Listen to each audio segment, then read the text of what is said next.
Hi, this is Jackie Fast, and this is how you sell without selling out. Rogers that.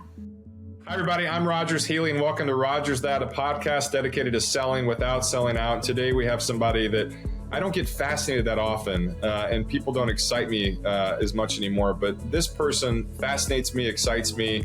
And the minute I got connected to her, I was intrigued. Her background is in collaboration, but in a different degree. I would consider her the pioneer of really brokering celebrities with brands. And she was able to go and lever her company with her slingshot sponsorship company to doing incredible things with companies such as Hyundai, Red Bull, et cetera. But really the stuff that gets me excited is she's worked with the likes of Sir Richard Branson, Prince, whose real first name is Rogers, the Rolling Stones, and even Elton John. And so when I got connected to Jackie, she was in the midst of raising a fund where we would go and essentially invest in Jackie to make really great decisions to go and have a specified fund for celebrity-backed brands. And it was a no-brainer for me. And throughout the course of our due diligence, I just became a huge fan. And not just because Jackie has done incredible stuff with her business, but because Jackie has perspective and she's got the gift of a family which keeps her grounded. And so today, we have my friend, someone that I believe in and I've invested in literally and also from a friendship perspective on the show, Jackie Fast. Well, thank you. Those are very nice words, Rogers. I appreciate that. Yeah, you're welcome. You're welcome. But yeah, so as we talked about, this is something that, it's to edify you and it's to share your story, and someone that has been, in the world of celebrity, in the world of branding, and now in the world of finance, you've got a pretty incredible story that's going to motivate and inspire people. Maybe get us there. Like, who is Jackie? What's your background? And, what led you to where you are today?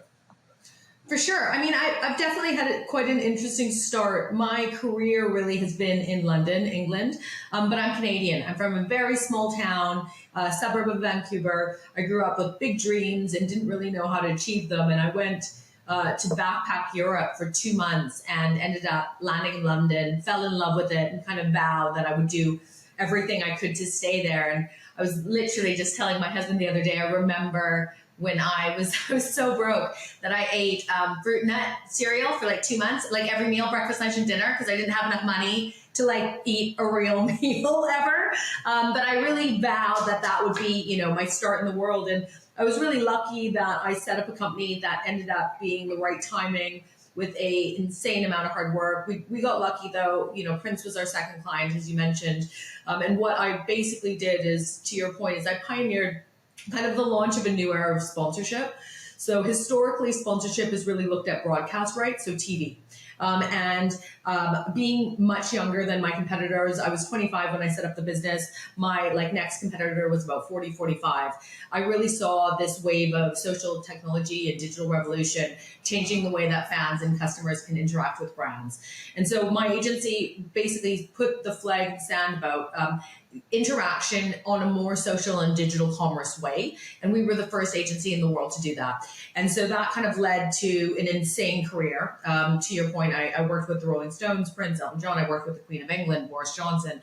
There's pretty much nobody who is pretty well known in Britain that I haven't worked with. But we also did stuff in India, in the UAE. And I mean, we didn't do much in America at that point just because it just felt America was too big of a beast to really tackle. And then I was really fortunate that I sold my business in 2016. We had loads of offers, and I kind of semi-retired, and I didn't really know what to do. But I started getting all of these offers from celebrities to launch brands, because this was shortly after George Clooney sold Casamigos, and everybody thought if they just owned a liquor company, they too would be a billionaire. And I just didn't love the ideas. And so I kind of consulted along the way. I was an angel investor for about 6 years as well with my own capital, and really kind of identified an area of celebrity brands growing, but without anybody who's ever done any experience with them. So typically investors in startups are VCs and finance people that aren't marketers, certainly people that don't work with talent. And so that kind of was the ethos and the launch point for Sandbox, which we launched in 2021. My gosh. So to get back to the storytelling too, I mean, you just shared your career story in 2 minutes, but like getting to Prince. I mean, like obviously you got to know what you're doing. And if that was your second client, navigating that, like how did you even get those doors open, knowing that you're swimming upstream and you're a younger female that is kind of learning as you're going. But what was the story to even land someone like that as a prospect, much less a client? Again, I think it was timing and luck, but prior to launching Slingshot, I was working in sponsorship. So I was working in a company called the Direct Marketing Association. I was very good at my job. So people had known what I was doing prior to launching my own agency.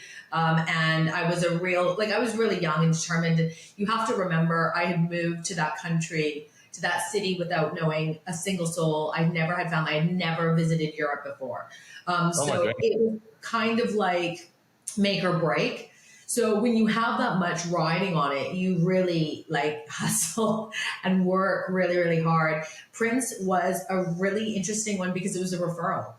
It was somebody I had worked with at my previous role where I wasn't an owner, I was just an employee. And they had known that I had launched a business. Prince was looking for somebody to manage partnerships for his 2010 album, somebody like smart and interesting.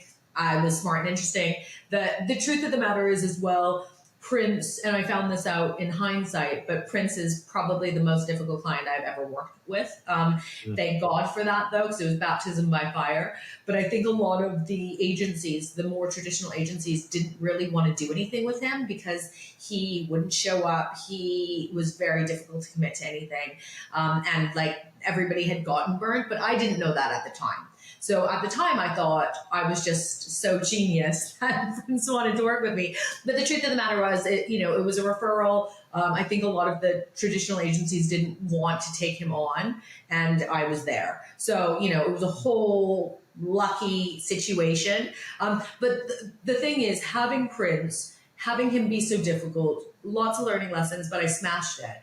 And everything we did following Prince is kind of that's what catapulted the agency, truthfully. We picked up the Rolling Stones after that. We picked up Elton John after that. We became kind of known for working with impossible clients, doing impossible things. And our agency grew, tenfold. We had we had offices in Brazil, Oslo, Singapore, London. We were massive. But at the time I was working with Prince, it was like the royal we. It was like me in a rented room in a flat. So what was it hard? I mean, people that work with celebrities or high profile or even high net worth people, especially at a young age, I mean, what was the headspace that you took working with some of the most famous and most successful people in the world, knowing that your ass was on the line and you had to treat them like a client and obviously remove the fandom and remove the fact that they are, who they were? What was that like, and how did you condition yourself pretty quickly, which obviously helped lever it to what you're doing today? Well, I'm not a big fan. So when I took Prince on, I didn't even really know who he was. And I remember telling a friend of mine, being like, do you not know Purple Rain? I'm like, what's Purple Rain? You have to remember, I'm from a small suburb in Canada. Arguably maybe not the most cultured person previously before I launched. So I wasn't a fan. I didn't really understand how big he was. But to your point along the way, obviously I knew how big certain people were. I think that was one of the things that made me really good at my job. So in addition to music, which we did a lot of music, music was kind of, going through a revolution. They were getting killed by Spotify. So people were looking for alternative sources of revenue. So that was like a really easy place for us to fit in. But we started working with sport as well. And I'm not a big fan of sport. So all of the big sports stars, where most people that work in sports sponsorship are like massive guys that are fans of sports, that love rugby, that love football. And because I kind of have no love for the sport and don't really care, I have a really objective view of transaction metrics and conversion metrics, rather than if you love football, you should, give $50 million to the Chelsea Football Club without any basis. So not being a fan is really what underpinned a lot of the metrics within our agency, because I needed to prove why conversion and why demographics and why this partnership would work for a brand. And then I think also, I worked with the Prince, the Rolling Stones were kind of my first clients. So was at Duran Duran's Christmas party. And I started there. So everybody else was you know what I mean? I don't know. And it's also, it's not, it's my job. So I approach it very differently, I think, than most people probably would. At what point did you realize that you could really disrupt the world of sponsorships, and how could you enhance it, knowing that you've got such a unique skill set, where I think part of your skill is the fact that like you weren't a fan and you treated them like an individual that needed help. But what was that first eye-opening experience or that thought where you're like, okay, I can put something behind this and make myself a significant player to where you're competing and winning the business? Well, I mean, I think it was before I launched the business. So, I really noticed that nobody in sponsorship was moving with the times. And I was attending like ad tech and media tech and all this stuff, and SEO was popping up, and, behavioral marketing and targeted ads, and nobody in sponsorship integrated any of these new technologies within their deals. And so that's why, I mean, I launched the business for a couple of reasons, but when I launched the business, I really felt very, very strongly that I was right. And I felt that everybody else was doing it wrong. And it took a couple of years. It took me 9 months to get my first client, and I literally had no money. And 9 months is a really long time when you aren't sure if you're even going to get a client. But I had a really high conviction in what I was doing. And, one really important thing with Sandbox is I didn't work from 2016. I stayed on in 2017 to transition the business, but I haven't really been working since 2016, 2017. And that's because I haven't found my thing. I hadn't found my thing. I need a lot of, I guess, conviction in an idea to really get up and go, because when I work really, really hard. And I'm not going to do that for like a half-assed idea. So, it took me 5 years to figure Sandbox Studios out. But Slingshot was the same thing. I had very high conviction that it was the only thing in the world doing something that the future was moving towards. Isn't that powerful? I think it's it's kind of a scary thing. I think it's also, it's a really freeing thing that, you and I don't know each other that well, but I went through, and honestly, because of this podcast, I used to think that I was the epitome of someone that was not a sellout, doing what they were supposed to be doing. My background is in real estate, and I've been a realtor for 23 years. And actually, a guy that I met through Ryan Osborne was my very, very first guy, a guy named Chris Camillo. And I was listening to him talk. I was like, oh my God, I'm not doing what I'm supposed to be doing. And it led me to this feeling of, this journey that led me to, kind of how we connected. But with what you're doing, and you're sourcing partnerships, and you're using your brain, and you're brokering all these deals, what does that look like to you? Like when you get a prospect, or you have someone like Prince in your client list, how do you go and mold all this together to where eventually I want to share the story about your fund, obviously, but you get to the point where you have 1,000 extra money, you sell your company after 6 years, which is relatively unheard of. You've got offices all across the world, and everyone's relying on you. But at the end of the day, it's all based off your creative. So how did that creative process actually start, where you're putting these things together based off what you feel, is the best response, just based off your conviction or your gut? So it's not so much gut. It's a lot of data and collating the right data. So Prince is a really great example. Prince was an earlier client, so it's not the best example, but with Prince, he was launching his 2010 album. He wanted to do a UK tour. They, just like anybody in the world, musicians want to make as much bang for their buck. So sponsorship is a really easy avenue to add additional revenue to something that they're already doing. So as part of the tour, I was responsible for, negotiating, figuring out the venue, the dates, the number of people, but wrapped around that. And the initial conversation with how we got on board in the beginning was sponsoring his album launch and his tour. So what you then do is kind of like look at who are his diehard fans, who's going to buy tickets, what type of what kind of people are those people, who is interested in those people. So the people that sponsored it was a company called Equifax, which is credit check, Coca-Cola, I want to say Hyundai did that one as well. And then what we would then do is go into these brands and come up with a creative brief.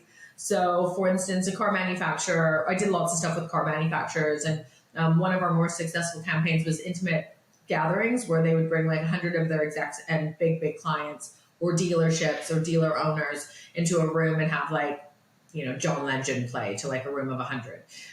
So we did a lot of that, kind of rolled out, and I executed all of that, but it's all of the flow through. So who gets invited, how the follow-up happens, like what the conversion metrics are, and then measuring that throughout the thing. Whereas with Equifax is really branding. So all they care about is their name being seen in something cool. So a lot of that is utilizing Prince's music, his imagery around advertisements and internal communications within their staff, that they're a cool brand. So every brand has a different objective, and you have to figure out how one IP or one property wraps around that brand and then execute it. So, I mean, Prince was kind of really the base level of stuff that we did. At the high level, one of my last clients was Allianz, and they pulled 300 million with Stadia sponsor rights into a digital transformation program. And at that point, when you're looking at that much money, it really is looking at, you know, what is working for you, what is not working for you, why is that working, what kind of, Allianz is a really interesting idea because, a really interesting company because they've been around. It's an insurance company, if you don't know, globally, but they have a very older demographic, and insurance is not very sexy or cool for younger people. So how do you take something that has worked for so long, Stadia sponsorship rights, and approach a Gen Z audience? And so like that's kind of the high level. So almost everything that I did was board level. And we really kind of disseminated an objective and then kind of found the route to market for it. God. So you get to the point where, you know, I never built my real estate company with the objective of selling it. And I didn't understand that, you know, I didn't understand that journey, but other than, you know, talking to people like you, but were you building Slingshot with the objective of selling it? And if you were, did you think it would happen within 6 years? I didn't even know you could sell a business. So no, I had no idea. Listen, I was really young. I set up the company when I was like 20. 21 or something. I got approached to be sold when I was like, oh no, set it up when I was 25. Sorry. I sold when I was 31. I think I had my first approach about selling at like 30. And I was just like, what do you mean sell? Like there's nothing to buy. It's me. You can't buy me. And so that was an interesting journey. And when I found out I could be sold, I then basically, you know, I'm really good at negotiations. So I then levered it really, really well. I had 5 offers on the table, and I basically made everybody outbid each other, which is why we got such an insane offer. And I didn't have an earn out, all the cash was up front. But at the time, no, I didn't even know you could sell a business. Now, one of the things that one of my friends / mentors / advisors said when I set up Slingshot was like, you have to plan for an exit.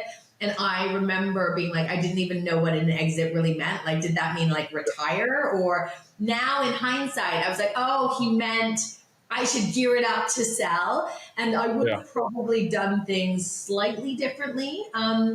But, you know, it doesn't matter. I mean, I was really fortunate to sell in the first place.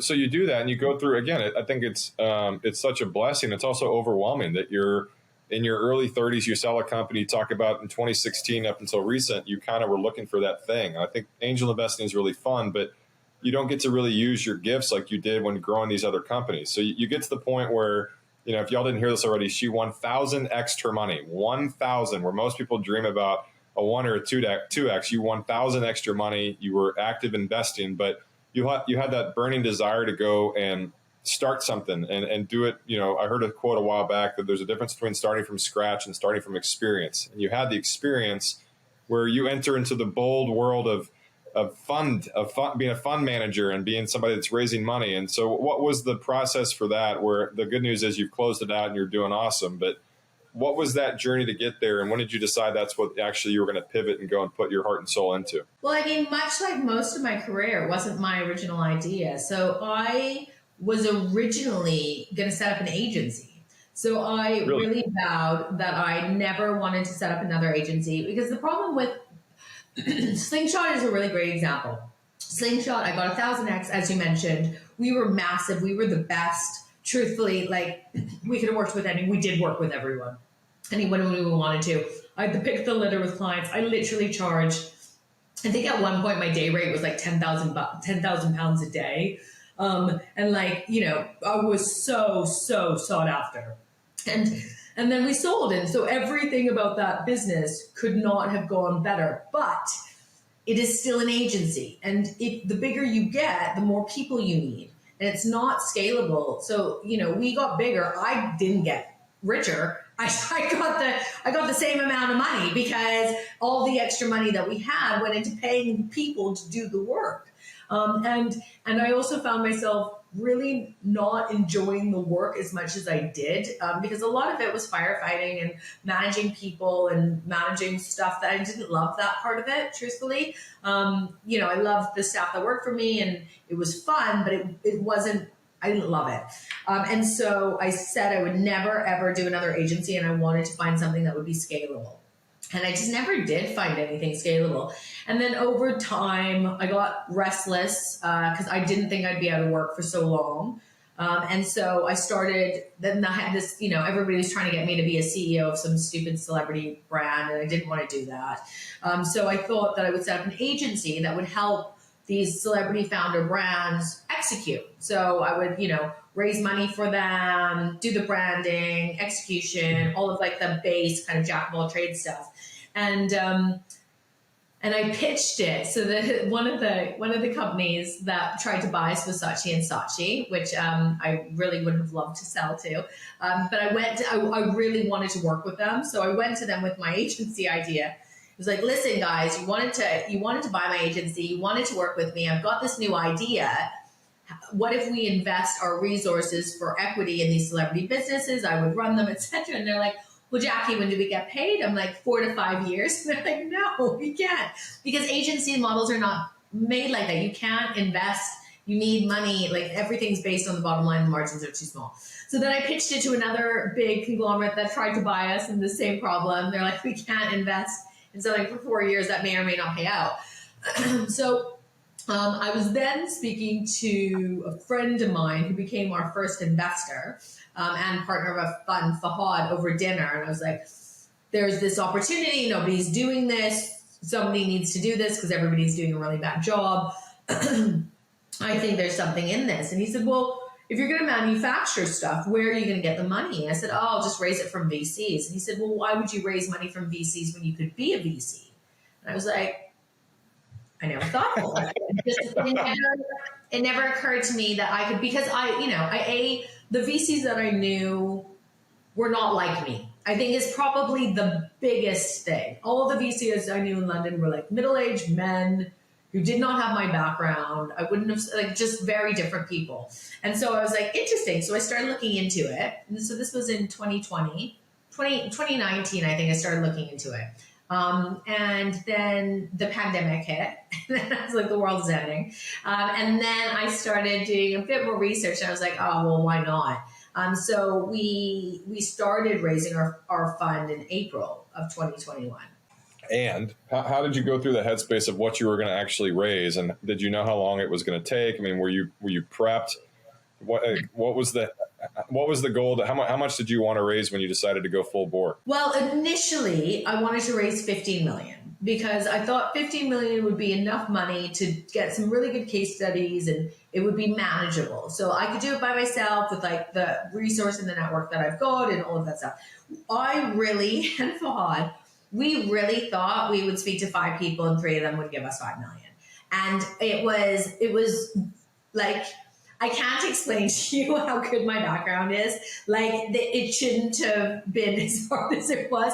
We really, really believed that we would speak to 5 people that have the money and, we're pretty well connected, and they would give us 3 million each and we would be well on our way. And we had those 5 calls and we got $0. So we're like, maybe we can speak to 20 people. So we spoke to 20 people.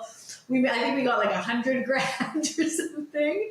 And we're like, oh my goodness, this is really bad. And I think we tried our approach, which was like speak to the rich people that we know and get them to give us money and not really try. I think we tried that for like 3 months-ish. And then at the end of the 3 months, I think we had raised $100,000. And I was like, I don't think this is going to work.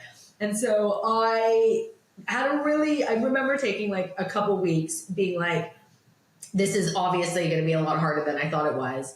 Do I really think this is an idea worth investing in with my own time? And I kind of came away from that being like, you know what, this is a real opportunity. Nobody is playing in this space. We have a very different offering. And more than that, this is what I do. I am like an expert at leveraging IP. This is what I do best. I'm like the best in the world. So when we do make an investment, I can grow these brands very quickly. And so I really kind of came away from that being like, no, this is an idea. This is just going to be impossible to raise capital. So I kind of set out on the journey. I, at that point, thought it would take 6 months to raise 50 million. I think 6 months after that, we had raised 1.2 million. And then at that point, I was like, okay, this is not going to be easy at all.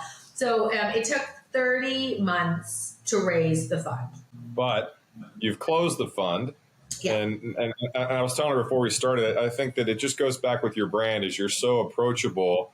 And, obviously you're the best at what you've done, but you found a way to go and relay the message where it's easy to digest. And you shared the journey, you shared the story. But once you close the fund up, you spend 30 months with your partner on a road show talking to people all over the world. And thankfully, that's how you and I met. But do you remember the first investment you made once the fund was closed? The very first investment we made was TBH, which is a snack company with Noah Schnapp. And what they are doing, they are taking palm oil out of America's favorite sweets. And they started with Nutella. So palm oil is the number one cause of deforestation in the world. It is really bad, but tastes so good. It's in everything from like Oreo cookies to Nutella to like every sweet, everything that's creamy and consistent. And they manufactured a Nutella-like product. It's called TBH. That costs a bit more, but has the same texture and consistency and taste as Nutella. And I really liked what they were doing. Their CEO, Elena, is amazing. Noah is incredibly engaged. It reaches a young audience. It kind of ticked all my boxes in terms of like the brands that we want to kind of get behind. So that was our first investment. But since then, we've made some really like non-CPG investments. So we have a Web3 company called Unblocked, which is doing incredibly well. We also have an animation studio, which has partners Serena Williams and Jennifer Aniston and the D'Amelios, and that is creating like character IPs on social and leveraging those. So it's not pure play CPG. It really is a mix about talent being part of the strategy. What's been the most fun part about it so far? I don't feel like it's fun yet. I feel like it's a lot of, I don't think we're there yet. It's a lot of hard work. And I am really wanting this fund, much like Slingshot, I have really high expectations of like, if you're going to want to do something different, you have to really prove it. And you have to really, really go way over and above. So with this fund, I really am trying to hit a 20x, maybe even a third. Like I'm really working super, super hard to get this fund to be like the fund of all funds. And that takes a lot of work and there isn't a lot of fun.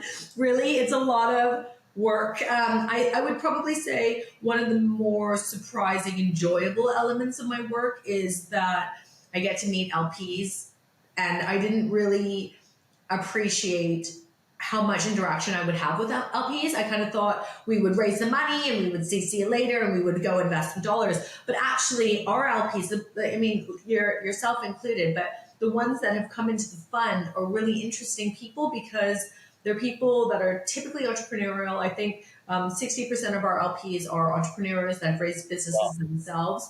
And they all have really, really interesting stories. There's a lot of synergy without overlap. I didn't have a lot of people that I worked with historically in the fund because most marketers don't have enough money to invest in funds.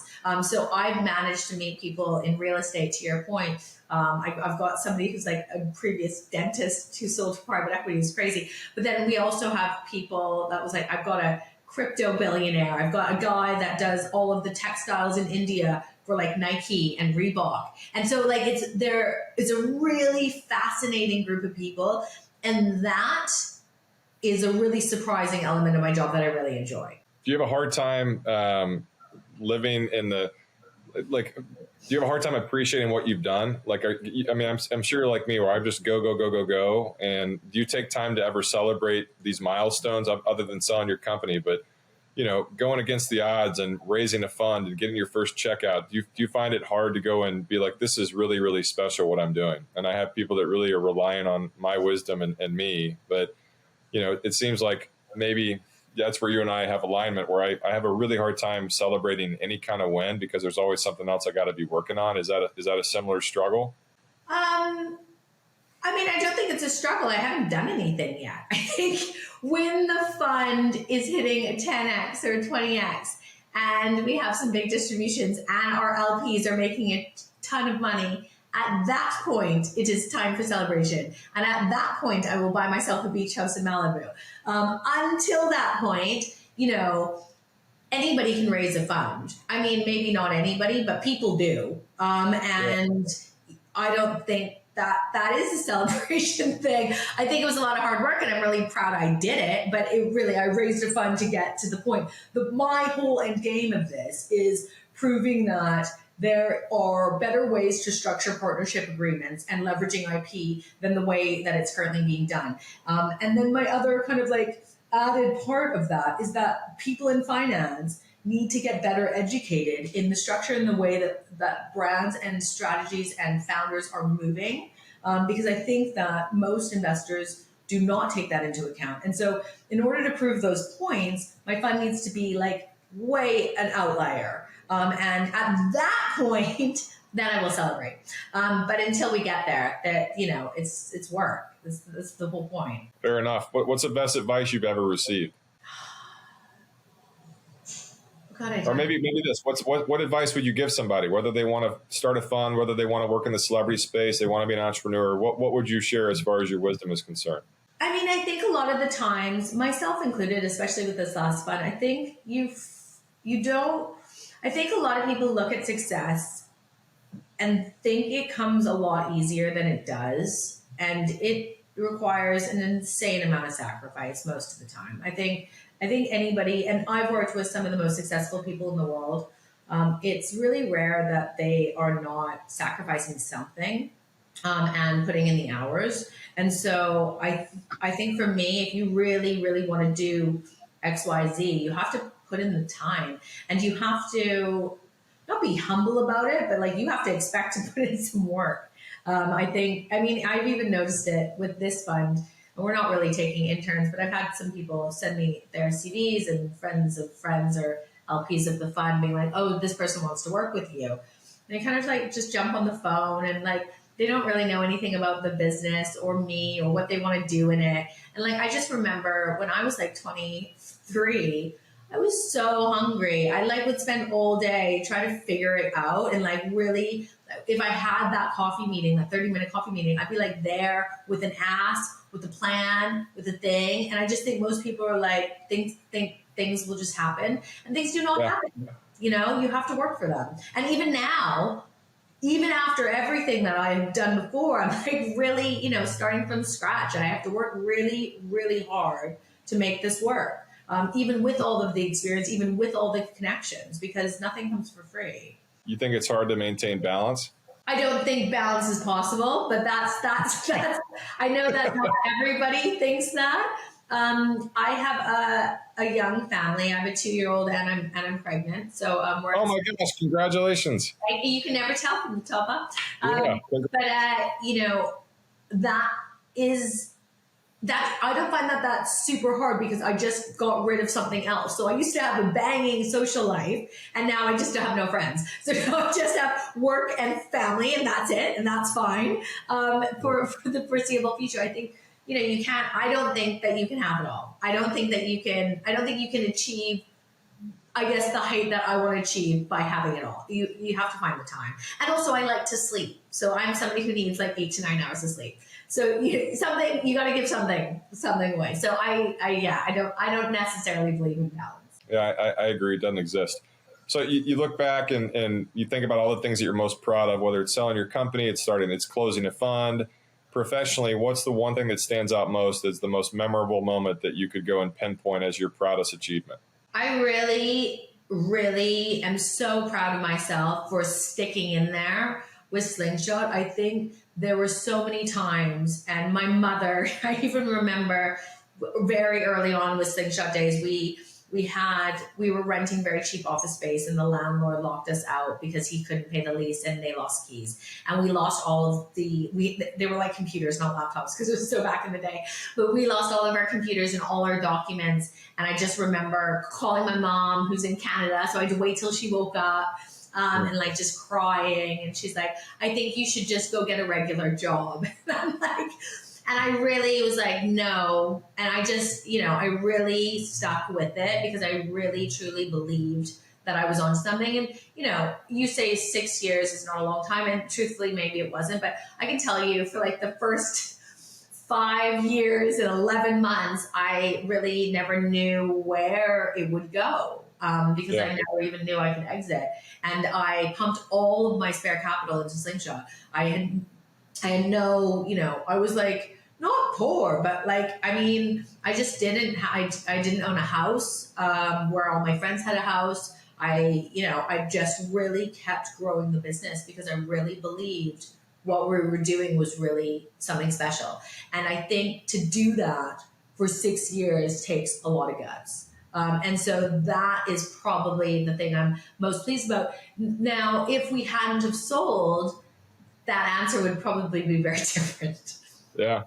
Well, your story is, you're such an encouraging, inspiring person. And again, in the world of VC, there's a lot of things you can invest in, but I think you're the easiest person to invest in that maybe I've ever met, because your confidence it's genuine, and it comes across, it's genuine, and you know that you're the best at what you do. And I think that you're on a mission, whether you're 30xing people's money, you're 2xing them, maybe you lose a little bit of money, but you've perfected the way to communicate with authenticity while still being lethal. And that's why I wanted to have you on today to share your story and inspire people that are in their own version of this, knowing that, maybe you're never finished. And I think that that's the conviction that underlies all this, is that you are not meant to go and just read a book and do nothing. You've got a fire inside you, and it's working. So that's why I wanted to have you on today. And I'm grateful that we could share a part of your story with the people that are watching and listening today. Pleasure. No, it was really nice to see you. Thanks so much for having me on. It was, I love doing these things. It's a nice way to start the day. Yeah, well, you're very good at it, and I hope to meet you in person soon, and excited to be a part of your journey, and hopefully I can help again sometime in the near future. For sure. So hit me up if you need anything, Rogers. Thanks so much for having me.